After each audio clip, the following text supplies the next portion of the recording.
ঠিক কিনা? বাংলাদেশের কোন প্রধানমন্ত্রী দেখছেন সিগন্যাল মেলা চলা দেখছেন কখনো? উনি সাধারণ মানুষের মতো রাস্তায় চলাচল করতেছে। আজকে প্রধানমন্ত্রী জনাব তারেক রহমান সাহেব প্রধানমন্ত্রী হওয়ার পরে ঘোষণা দিচ্ছেন রাষ্ট্রের টাকায় কোন এমপি সরকারি গাড়ি ট্যাক্স ছাড়া দিব না। শুনছেন না?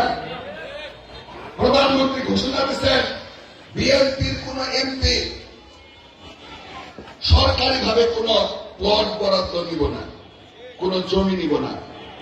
আজকে প্রধানমন্ত্রী ঘোষণা দিচ্ছেন, অথচ এর আগে যত প্রধানমন্ত্রী হয়েছেন প্রত্যেকেই গাড়ি এবং প্লটের সুবিধা দিচ্ছে।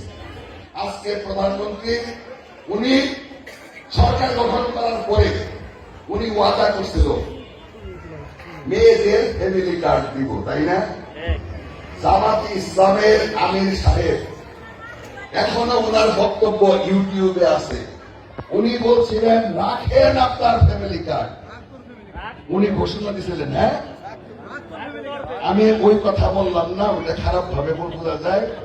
উনি বলছিল রাখেন আপনার ফ্যামিলি কার্ড, তার মানে এই ফ্যামিলি কার্ড তারেক রহমান সাহেব দিবে না, এই ফ্যামিলি কার্ড শুধুমাত্র ভোট নেওয়ার জন্য বলছে।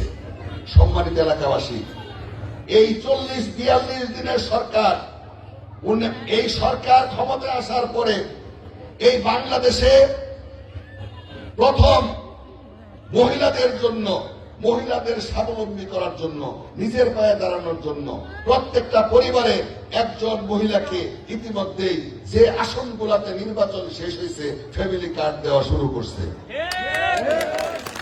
এই দেখেন ফ্যামিলি কার্ড তারেক রহমান সাহেব এবং ওনার সহধর্মিনী ঢাকা 17 আসনে এই ফ্যামিলি কার্ড দিতেছে। আপনারা টেলিভিশনে দেখছেন, ফেসবুকে দেখছেন, ইউটিউবে দেখছেন, ঠিক কিনা? আপনাদের যাদের আত্মীয় স্বজন ঢাকায় 17 আসনে তাদের কাছে খোঁজ নিয়ে দেখবেন তারা 1 মাসের ভাতাও পাইছে, ইতিমধ্যেই 1 মাসের ভাতাও তারা পাইছে। সম্মানিত এলাকাবাসী,